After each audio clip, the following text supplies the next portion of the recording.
Hola, hoy les explicaremos el teorema de Thevenin. Leon Charles Thevenin nació el 30 de marzo de 1857 en París y murió el 21 de septiembre de 1926. Él fue un ingeniero en telegrafía que extendió el análisis de la ley de Ohm a los circuitos eléctricos complejos. Su aporte más importante fue su teorema que explicaremos a continuación.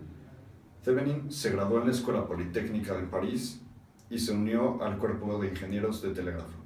Ahí trabajó en el desarrollo de líneas de telégrafo a larga distancia.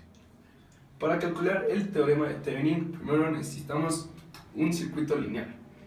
Teniendo el circuito lineal con el teorema de Thevenin, vamos a calcular el voltaje y la resistencia que caen en un lado desconocido.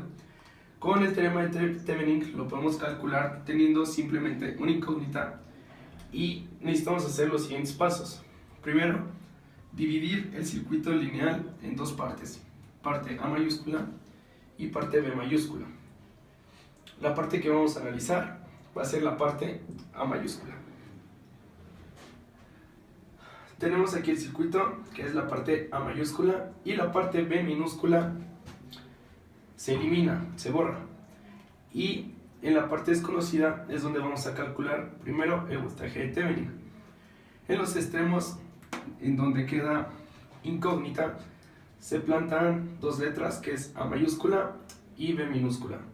Teniendo el circuito, digamos, incompleto, calcularemos el voltaje que cae aquí. Y para poderlo conocer, necesitamos resolverlo, ya sea por método de nodos o por método de mallas. ¿Cómo necesitamos un voltaje? Lo vamos a calcular por método de nodos. Aquí planteamos nuestros dos nodos, que es el nodo A y el nodo B.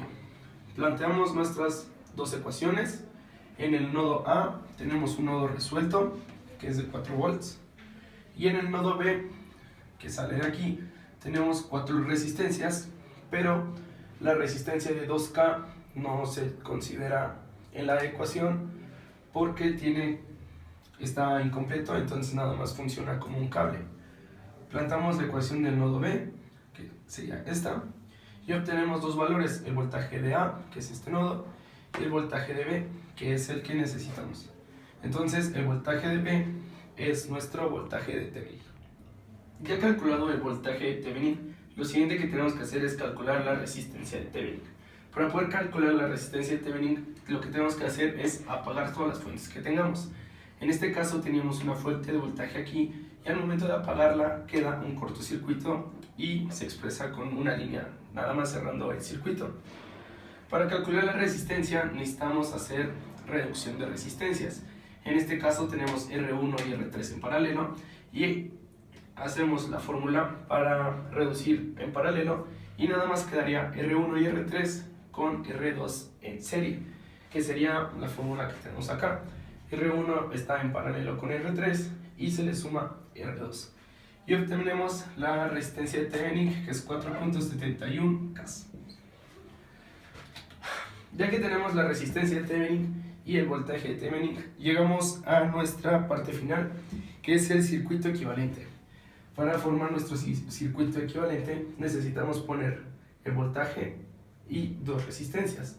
En este caso nuestra fuente de voltaje es el voltaje de Thevenin. Aquí arriba tenemos la resistencia de Thevenin, que es 4.71, y para cerrar el circuito insertamos un valor de una resistencia cualquiera, que en este caso será de 1K. Y ese sería nuestro resultado final de resistencia y voltaje de Thevenin. Después de que se calcula todo esto, también se quisiera conocer la corriente que fluye sobre este circuito, pero fue un problema que se le presentó a Thevenin y tiempo después tuvo que llegar Norton para encontrar la solución a ese problema, pero se los explicaremos en otro video. Gracias.